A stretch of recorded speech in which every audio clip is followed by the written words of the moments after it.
It's 3:03 a.m. on August 8, 1963.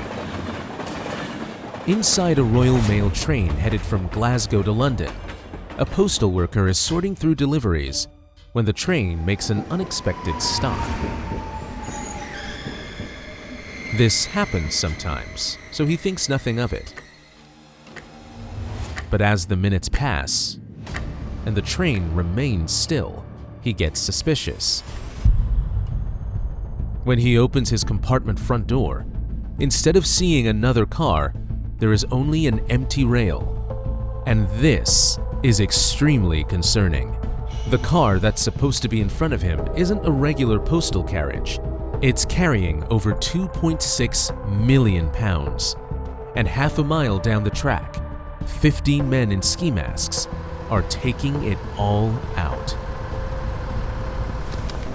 These trains have made thousands and thousands of journeys without the slightest mishap, without the slightest loss of money over the last 120 years. This is the first time it's happened. Are you blaming British Railways?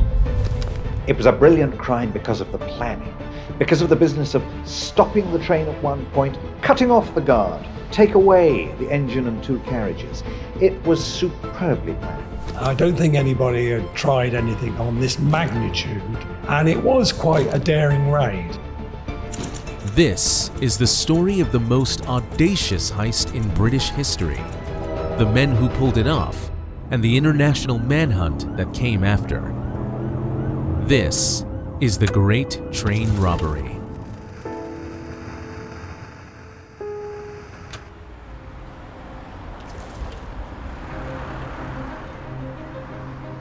Bruce Reynolds was born in London in 1931. Life hit him hard, right from the start. Bruce's mother died from childbirth complications when he was barely 4 years old. It was devastating for him, but his father quickly married another woman. When Bruce was 8, he stole some money from her purse to, quote, even up the score. Bruce's father was a trade union activist with a chronic unemployment problem. They were constantly bouncing from one cheap flat to another, always in the bad parts of town. However, in 1939, when the Nazis attacked London, Bruce was evacuated to the countryside, where he lived with multiple different host families. The evacuation of British children is going on smoothly and efficiently. When he finally came back to London, he fought so much with his stepmother that his father kicked him out of the house. Bruce had grown up with no sense of home, and now, at 14 years old, he had to figure out what to make of himself. First and foremost, he wanted to do something exciting. So first, he applied to join the Royal Navy, but he failed the eyesight test. Next, he set his sights on becoming a foreign news correspondent, starting by working as a messenger boy for the Daily Mail. But when he eventually worked his way up to the accounting department, it got boring. The same happened when he worked as a store clerk and a lab assistant. However, when Bruce was 17 years old, he became a messenger for a bicycle shop chain that also ran a semi-professional racing team. And it was here that Bruce found his true calling: crime. You see, a handful of Bruce's teammates here had the occasional habit of breaking the law. They snuck into train stations, shoplifted lighters, stole bicycles, simple things.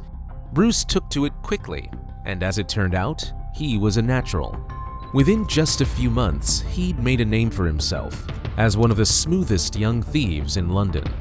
But at any rate, he was still inexperienced. The police eventually caught him in the middle of a shop break-in, and he was sentenced to a few months in a juvenile detention center, but it didn't exactly change him. At 18, Bruce was sent back after being convicted of breaking into high-end stores, factories, and wealthy suburban homes. At 19, he was released, and then arrested for the exact same thing. This time, Bruce was tried as an adult and sentenced to 18 months in real prison. But again, it didn't have the intended effect. In Bruce's words, going to prison was like going from prep school to university. He was used to smashing shop windows, but here, he was talking to people who had blown safes. Once he was out, Bruce was due for 2 years of national service in the army. He deserted after just 2 days to embark on a jewelry thieving spree. For the rest of the 1950s, Bruce spent his days posing as a rare antiques dealer and his nights breaking into jewelry stores and wealthy homes to steal the very antiques he sold. It wouldn't be the last time he saw the inside of a prison cell. In fact, he was arrested 3 more times before 1961. Around that time, Bruce and a few of his associates formed the Southwest Gang. It started small, but over time their jobs became bigger and bigger. In 1962, Bruce led a robbery of a security van at London's Heathrow Airport. The gang sped off in Jaguars with £62,000, the equivalent of around £1.7 million today. That job sealed Bruce's reputation. The crew began calling him Napoleon, not just for his relentless ambition, but for how methodically he planned every move. You see, for Bruce, crime wasn't all about the money. He called himself a gentleman thief. His suits were tailored, he ate at fancy restaurants, he read Nietzsche, and drove an Aston Martin. To him, this was a way of life, and his ultimate ambition was to execute the perfect crime. Little did he know, the perfect opportunity was just around the corner.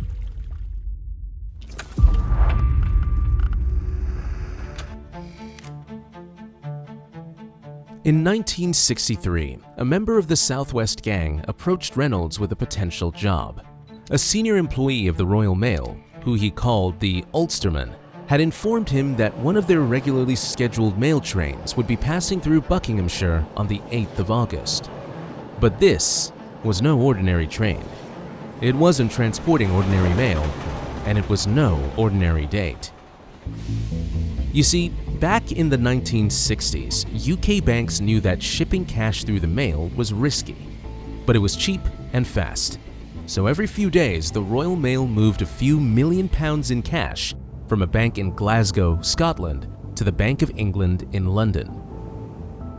However, in Scotland, Monday, 5th August was a bank holiday, where banks and other institutions give their employees the day off. This meant that on August 8th, instead of the usual £300,000, the train would be carrying a backlog of unsent cash shipments from the long weekend. According to the Ulsterman, it could be around £2 million. Now, the train the Southwest Gang was targeting had 12 carriages, but they only cared about the one right behind the engine, the High Value Package Coach, or HVP for short. HVP coaches were meant to carry important things, large sums of cash, bonds, government financial documents, and the like. They had to be safe. So the post office had recommended that all HVP coaches be equipped with alarms, radios, and bars on the windows. However, implementing this was slow and expensive. By 1963, only 3 HVPs had actually been outfitted with the new security features, and conveniently for the gang, none of them would be in service on August 8th. This high-value package would be unprotected, loaded with cash, and Reynolds knew exactly where and when it would be. Now, he just had to figure out how to rob a moving train and get away with it. The wild part? That high-value package coach was built to keep money safe. Thankfully today, you don't need an armored carriage to move your money. You just need to send an invoice and get paid online. Thanks to our sponsor, Odoo, you can create a professional invoice in seconds and personalize it however you like. Change the colors, drop in your logo, pick a clean layout, add a tagline so it looks on brand from day one. Start by choosing your client from the database and add the products or services you're charging for. You can add payment terms and conditions with the invoice as well. Don't worry about the taxes, it's calculated automatically. When you're done, just send it by email. Your client gets a secure portal link and you can pay online using their preferred method. From there, Odoo helps you track track what's outstanding with clear due dates and automates polite payment follow-ups, so you don't have to nudge anyone manually. And all the back and forth stays attached to the invoice in a chat-style thread, so replies to your email are logged right on the document. Best part, your first app is free forever with unlimited users, and you get instant access, no credit card needed. Click the top link in the description to try Odoo invoicing today. Now, back to the story. Reynolds and the Southwest Gang had experience with various types of crimes, but they were mostly simple break-ins. They'd never stopped a moving train before. With £2 million potentially on the line, though, they were willing to adapt. So they teamed up with another gang who had experience with train jobs, the South Coast Raiders, and a few extra associates for some extra muscle. In total, the crew consisted of 15 men. Reynolds was the ringleader. His inner circle handled logistics, and they had a treasurer, an ex-pilot, a barber, a carpenter, a retired train driver, and a silversmith/aspiring Formula One racer as a getaway driver. They even had a florist. As preparation for the robbery, Reynolds hired a lawyer who arranged the purchase of a Leatherslade Farm, a remote and elevated property in Buckinghamshire, giving the robbers a 360-degree view of the surrounding countryside in case police approached. This would act as their safe house, a place to store their gear, prepare for the heist, and lay low after it went down.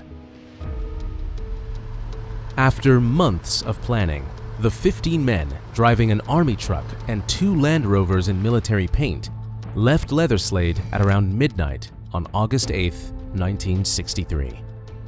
One group of them drove to Bridego Bridge, a relatively secluded place where they could unload the money from the train quickly and cut the telephone wires running along the track without being spotted. But the train couldn't be stopped here. The nearest signal gantry, which would tell the incoming trains whether to keep going or to stop, was at Sears Crossing, nearly a kilometer away. Here, another group would alter the lights, stop the train, and then drive it to the bridge. Every man had his role to play. Every step was planned down to the minute, and every risk was accounted for. Reynolds called this heist Sistine Chapel. It was the perfect plan, and when the train came, everything went off without a hitch. Well, almost everything. The Royal Mail train approached Sears Crossing at exactly 3:03 a.m. When the men on top of the signal gantry saw it coming, they covered the green light with a leather glove and hot-wired the red light with a battery. The man driving the train saw the red signals and hit the brakes. But when his assistant tried calling the nearest station, the line was dead. And before he realized what was happening, a robber ambushed him, restrained him, and gave him a chilling threat. "If you shout, I'll kill you." Meanwhile, the other men rushed onto the train to take out the driver. The men had agreed not to use violence during their heist, but when the driver tried to fight back, one of them hit him over the head with an iron club. This left him with several lacerations across the face and a massive gash on the back of his head that was bleeding profusely. Using a pickaxe, one of the robbers forced his way into the High Valley package. The 4 staff members inside there didn't go down without a fight either. There was a brief struggle, but the robbers beat them with their batons, pinned them face down onto the floor, and then tied and gagged them. Here was what they were after: 128 mail bags, all filled with cold hard cash. With the staff subdued, the robbers' next step was to drive the train about half a mile down the track to Bridego Bridge, where Reynolds and the rest of the crew were waiting to unload the money. To move the train faster, they uncoupled the HVP and the engine car from the rest of the train. Now it was the replacement driver's job to get to the bridge. But this didn't go quite as planned. You see, the train driver the gang had found was old and retired. He had experience with older air brake locomotives, but this train had modern vacuum-powered brakes. When he reached the driver's cabin and saw the modern controls, he had no idea how to use them. Now, the robber's only hope for getting the train to the stopping point was laying on the floor bleeding and only half conscious. But it was the only way. Two men forced the driver to take the train to Bridego Bridge, and somehow he got the job done. Over at the bridge, Reynolds had an ear to the ground and could hear the distant hum of the train approaching. He radioed his team with a simple message: "This is it." As the train arrived, the robbers on mailbag duty raced to the HVP and formed a human chain that stretched from the train to the army truck. They moved quickly and quietly, lifting heavy bags of old 1, 5, and 10-pound notes in near total darkness. By precisely 3:30 a.m., only 8 mailbags remained. However, Reynolds told the men to leave them. They had a schedule to keep. In total, the men managed to take 120 bags full of money and other valuables. With the train driver and his assistant handcuffed together in the train's cabin, and the postal workers bound together on the floor of the HVP, the men got into their vehicles and disappeared into the night. Half a mile behind them, in the other carriages, were nearly 50 other staff members who were completely unaware that anything suspicious had happened. The robbers had executed the heist with surgical precision, or so they thought. Once the men got back at Leatherslade Farm, they began counting the money. They were expecting a large haul, but the grand total was just under £2.6 million. Today, that's the equivalent of over £70 million or $96 million. All 15 main robbers, plus the informant from the Royal Mail and the lawyer who organized the purchase of Leatherslade Farm, had agreed to split the cash evenly. That meant everyone would receive around £150,000 in cash. Now, they just needed to get away with it. But this is where everything started falling apart. Later in the morning, the gang began to work out their escape plan. News about the robbery was already splashed across the front pages of every major British newspaper. The number of men involved and the shocking amount of money stolen made the case an instant news sensation. It was called the Great Train Robbery, and the cherry on top was the huge £260,000 reward the police offered anyone who could provide information about the criminals' whereabouts. It's 4 days now since the first 2 coaches of the night mail train from Glasgow were stopped on this bridge. Listening to police and national radio, the robbers discovered that the Buckinghamshire police caught wind of the robbery at 4:30 a.m. By 5:10, they were already questioning the witnesses and setting up roadblocks in the surrounding area. But there was no indication that the police knew where they were hiding. Reynolds was hopeful. His plan was to hide out at Leatherslade for a few days, then drive away with the vehicles they used in the heist. But as the day went on, that plan slowly fell apart. £2.5 million were unloaded and loaded onto a lorry standing where they... At noon, the BBC reported that the robbers used army vehicles in the heist, and the police were now on the lookout for them. Hearing this, one of the men tried to repaint the army truck in yellow, but he ran out of paint midway through, which only made things worse. For now, they were trapped. But luckily, one of the robbers had brought a bicycle just in case. He rode to the nearest town to call the robber's lawyer, who immediately drove to Leatherslade and brought the group's getaway driver back to London so he could find more vehicles for the rest. That night at Leatherslade, the robbers had a few beers and played a round of Monopoly, using real money, of course. The police are hoping to learn a great deal today about this. The next morning, the men heard something unsettling on the radio. One of the postal workers in the HVP had testified that as the robbers were leaving, someone made a big deal about saying that they shouldn't call the police for 30 minutes. This seemingly small piece of information was invaluable.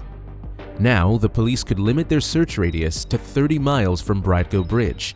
This morning, Superintendent MacArthur told a press conference that he believed that the money was still within a 30-mile radius of this spot, the scene of the crime. Leatherslade was only 27 miles away. With the police closing in on them, the men knew they had to leave. But leaving all at once would draw attention, so when the getaway driver got back, he and one other man went to the nearest town to buy more cars and came back to pick the others, only 2 at a time. Just like that, they were gone, but they had made a fatal mistake. Shortly after the theft, a farmer from Buckinghamshire found out about the £260,000 reward for information about the robbery. He told the police about Leatherslade Farm, a property just within their search radius that had suspiciously been bought for much more than the property was worth, in cash, and abandoned shortly after the robbery. The police were asking for information about lonely, isolated farms that had just changed hands, and I knew Leatherslade was one such farm, and so I went and had a look. When the police arrived, they found a house full of empty mailbags, cash wrappers, remains of charred clothing, and in the garage, 2 Range Rovers and an army truck, half repainted in yellow. Most damning of all were the fingerprints. On a ketchup bottle, tabletops, a Monopoly board. They were all over the house. The men had tried to wipe the place down, but the police still found 311 fingerprints. Leatherslade was a forensic gold mine. It revealed that around 15 different people had participated in the robbery. With so many men involved, it was inevitable that rumors about the heist would spread in the London Underground, and thanks to an undercover informant, the police had a list of potential suspects to compare fingerprints with. Now, it was time to start making arrests. Since the Southwest Gang and the other culprits of the Great Train robbery were based in London, the case was referred to the Flying Squad, an elite group of investigators who focus only on robberies. At the time, the Flying Squad was led by a hardened, serious detective named Tommy Butler. Butler lived with his mother. He was 54, single, worked 7 days a week, didn't make time for friends, and had been decorated over 36 times for his outstanding police work. He lived for this. If anyone could bring the robbers to justice, this was the guy. The Flying Squad made their first arrests just days later. One robber tried renting for 3 months in advance using only £10 notes. Unfortunately for him, the owner was the widow of a police officer, and she felt like this was a little suspicious. When the police arrived, the man was brought in for questioning. They searched the car and found the money. One of the robbers, when questioned by Butler, told him, "You obviously know a lot. I must have made a mistake somewhere. I'll have to take my chances. I don't see how you can make it stick without the money, and you won't find that." His nickname, ironically, was the Silent Man. Another robber's fingerprints were matched with the ones found in the back of the robber's army truck. The group's lawyer's signature was found in Leatherslade Farm's bill of sale, and a receipt from a hotel in Berlin which he casually mentioned to Tommy Butler that he had recently stayed at. When the Flying Squad showed up to the home of the Southwest Gang's getaway driver, he tried escaping, which led to a heated rooftop chase in the middle of London. By early 1964, 10 out of the 16 gang members had been arrested and were brought to trial. With over 600 pieces of evidence against them, they were all found guilty and given prison sentences of up to 30 years. But even though over half the men involved were brought to justice, the Flying Squad wasn't done. Tommy Butler still needed to catch the mastermind behind it all. When the Flying Squad began making arrests, Tommy Butler instantly suspected that Bruce Reynolds, the Southwest Gang's Napoleon, was the ringleader of the Great Train robbery. With all his accomplices getting arrested, Reynolds knew the police would be after him, so he sent his infant son to live with family, moved into a borrowed apartment in the heart of London, hiding in plain sight, and parked a brand new car in a long-term garage near the airport, telling the manager he'd pick it up in early September. It was a decoy. If the police ever found it, he wanted them to think he'd left the country. However, something must have felt off for the manager. He called the police, and a week later, Reynolds' face and description were on the front page of nearly every newspaper in Britain. The walls were closing in, so Reynolds took his money and fled to the north of England to lay low. His wife joined him a few days later, but they were recognized the day she arrived, so they fled to South London. She dyed her hair red. He stopped leaving the house. By October, 7 of the robbers were already behind bars. 2 more were being hunted. In early December, a police officer knocked on the door of Reynolds' new flat. His nervous wife let him in. So Reynolds tore off his clothes, dove into bed, and posed like a man who had just had a very productive morning with his wife. The officer, caught off guard, apologized and walked out, but Reynolds knew he was cutting it close. In April 1964, he heard the news. His crew had been sentenced 30 years each, and that was the final straw. Reynolds was forced to make a decision he'd avoided for nearly a year. He shaved his head, grew a mustache, bought a fake passport, bribed a pilot, flew from rural England to Belgium, and from there, Mexico. Just like that, he was free. After pulling off the heist of his dreams, Reynolds lived the fantasy to match. Lavish dinners, hotels, fancy cars. He was burning through his fortune with style. But inevitably, the money dried up. And for a man who once prided himself on planning every detail, Reynolds had no backup plan. In late 1966, he drove his family out of Mexico, across the United States, and into Canada, where another fugitive train robber was hiding out. He tried to persuade him to team up again for one last job, but the answer was no. Reynolds moved again, this time to the south of France, but his money was almost gone. In just 5 years, Reynolds had burned through the equivalent of £3.6 million in today's money. That's £56,000 a month gone. By 1968, he made the only move he had left. He returned to London, where he found that none of his old associates wanted to work with him. After 2 months of trying, Reynolds had merely £5,500 left. Then, on November 8th, someone rang the doorbell. Reynolds' 6-year-old son answered, and a dozen detectives stepped through the doorway, up the stairs, and into the bedroom. Leading them was Tommy Butler. "Hello, Bruce. It's been a long time." Reynolds' response was, "C'est la vie." Before taking him to the police station, Butler let him say goodbye to his family. He knelt down and told his confused son, "Dad's been a naughty boy, and he's going away for a long time." In January 1969, Bruce Reynolds, the gentleman thief, the mastermind behind the Great Train Robbery, was sentenced to 25 years in prison for conspiracy and armed robbery. He served 10. After the trial, though, Tommy Butler was asked if this was the end of the investigation. His answer was simply no. Although the mastermind was behind bars, several of the Great Train robbers were still missing, and even those who were already in prison were not keen to stay there. After the Great Train Robbery's trial, Charlie Wilson, the South Gang member called the Silent Man, was locked up in a high-security prison. He was not allowed outside his cell. Guards checked on him every 15 minutes, and he was forced to sleep without clothes to prevent him from attempting an escape. But this was not enough to contain him. On August 12, 1964, 3 masked men broke into the prison in the dead of night. Using ladders and grappling hooks, they scaled the 20-foot exterior wall, crept through the prison yard, gagged a guard, stole his keys, and found their way to Wilson's cell. They raised no alarms, and minutes later, all 4 of them were climbing back over the wall.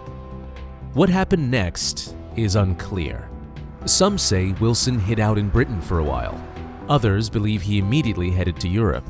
What's certain is that by the summer of 1965, he was living in Canada under a false name. His face had been altered by plastic surgery, and he was blending into his community. Wilson bought a ranch in the Montreal countryside, joined an exclusive golf club, and played the part of a gentleman farmer. His neighbors liked him, and for a while, he really did disappear. Even when Bruce Reynolds showed up to try to pull him into one last heist, he declined. However, in late 1967, Wilson invited a relative in the UK over for Christmas. The authorities intercepted his letter and began tracking him down. Weeks later, his doorbell rang. Tommy Butler and 50 other officers had surrounded his home. Wilson surrendered on the spot. Wilson spent nearly a decade behind bars until 1978 when he was paroled.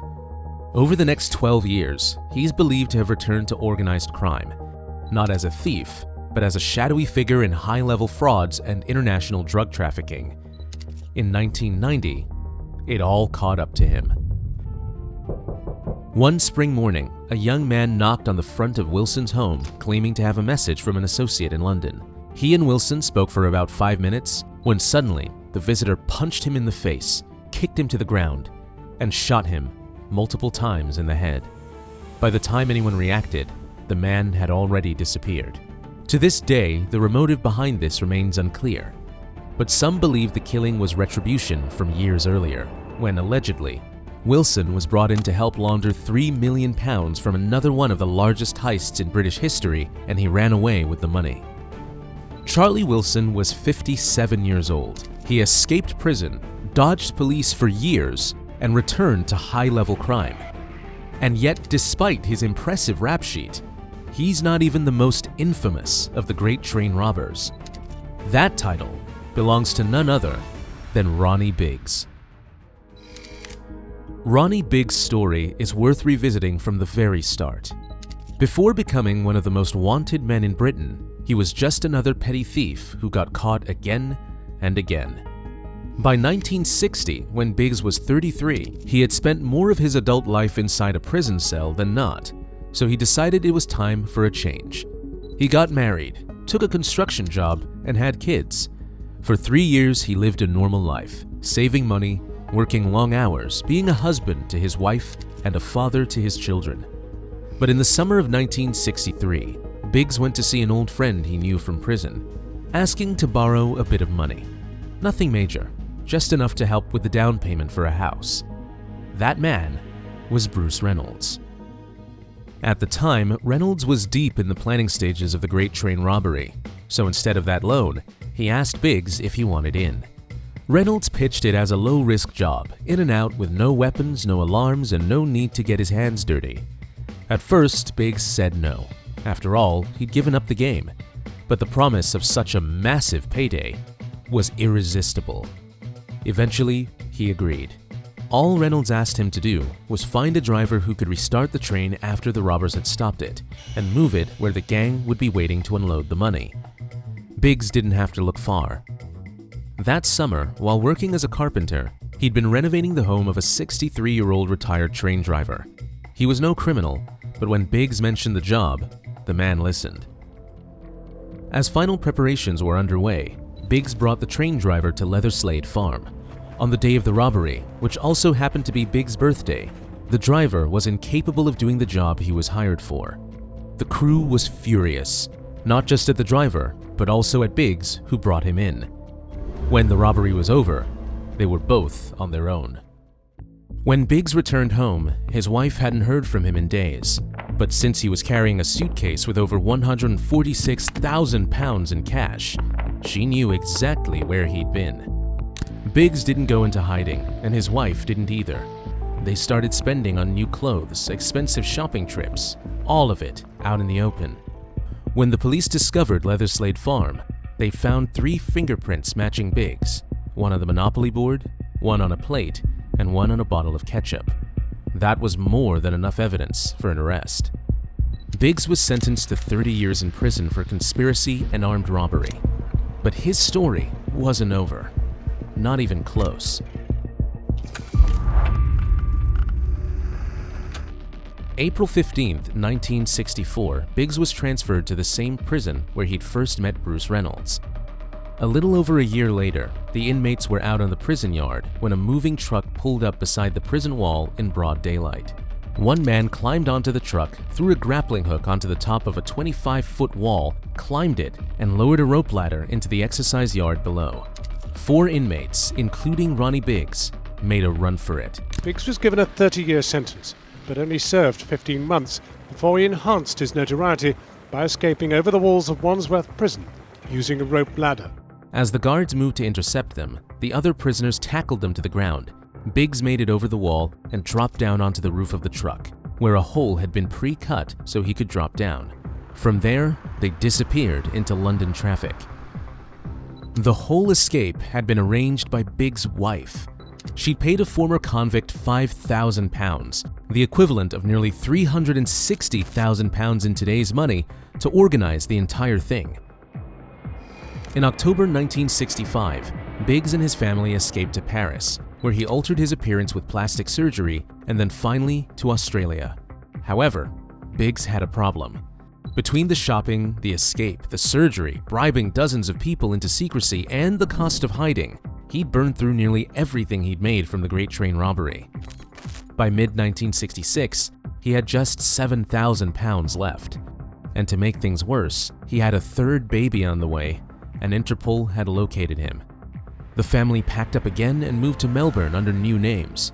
But 2 years later, a newspaper ran a story exposing where they were hiding. The police even managed to arrest Biggs' wife. But there was no warrant, and none of the charges stuck. She was released and sold her story to the press for 65,000 Australian dollars, of which the government let her keep 25. I was paid $65,000 for the story, but the taxmen took $40,000 of it. Meanwhile, Biggs had gone into hiding. One day, he and his wife met secretly and agreed she and the children should stay in Australia. He should leave, probably for good. And so, in 1970, Biggs boarded a boat to Panama using a doctored passport. From there, he made his way to Venezuela, then caught a flight to Brazil, which had no extradition treaty with the UK. He was out. Again. Years later, a British detective managed to track Biggs down in Brazil and arrest him, but there was one problem. The UK had no jurisdiction in Brazil. The arrest sparked a minor diplomatic scandal. Overnight, Biggs became a media spectacle. He gave interviews, posed for photos, sold autographs. He even recorded a song with the Sex Pistols and threw barbecues for tourists where they could pay £50 to meet him. However, this only made British intelligence even more determined to arrest him. In 1979, they hired a group of ex-soldiers to kidnap and smuggle him to Barbados, which did have an extradition treaty with the UK. However, Biggs was tipped off and the soldiers were arrested. 2 years later, Biggs was kidnapped from a restaurant, drugged, stuffed into a duffel bag labeled Live Anaconda, and smuggled onto a boat headed to Barbados. When the UK tried to extradite him, though, Brazil demanded him back. Ironically, when he got back to Brazil, the media rights to his story made him more money than the train robbery ever had. He even funded a movie about himself. However, by 1999, after decades of being on the run, the absurdity of Biggs' life had finally started catching up to him. For his 70th birthday, he went on a 3-day bender which gave him a stroke and left him half paralyzed and nearly unable to speak. Because of this, the Sun newspaper offered Biggs £20,000 to return to Britain, turn himself in, and give them the scoop. Biggs agreed. He landed in the UK in 2001. Since he had 28 years of his sentence left, he was taken straight to prison. He constantly applied for a compassionate release, but the government refused until 2009. By that point, Biggs was old, had caught pneumonia, and had served more time than many of the other train robbers. Once he was out, though, Biggs had a lot of energy for a man supposedly in his last days. He gave interviews, published an autobiography, and even advised on a crime show. Many of the criminals involved in the Great Train Robbery had learned from Biggs' exploits with the media, and further capitalized on the robbery by writing autobiographies, consulting, and showing up in documentaries. Bruce Reynolds, the mastermind, became especially notorious. However, Reynolds never fully left the underworld. In the 1980s, he was arrested for trafficking amphetamines and served another short sentence.